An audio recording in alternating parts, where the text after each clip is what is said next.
we are being lied to about what order and responsibility and private property and all of this stuff. We're being lied to about this, and we're being told to replace this with like this own nothing, higher quality of living.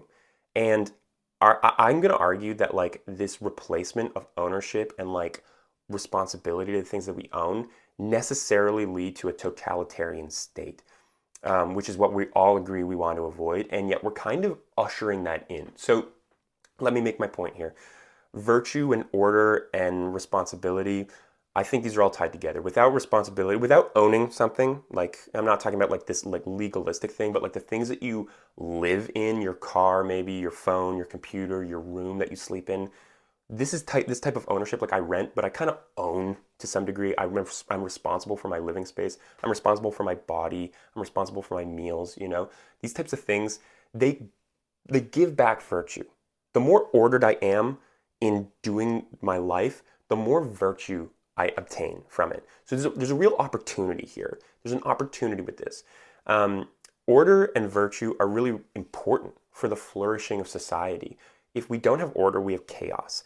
And with chaos comes fear and uncertainty. And you can't be creative in the economy, in the arts, in your expression of love. You can't be a creative in this away from order. We need order.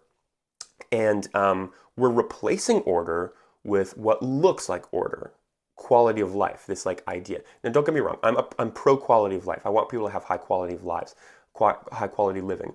But that only comes from responsibility. You don't get this without you being transformed into an ordered person. There's a big narrative now. There's kind of a big push, and it's like subtle. It's like subtle little things, but we know we're no longer being told to have responsibility for our relationships. It's kind of the other person's fault. Well, she sleeps around, so what?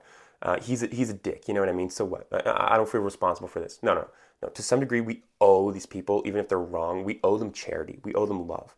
We owe our living spaces. We owe it to ourselves and to society to keep them in order. And the importance here is that they are ordered and you become ordered.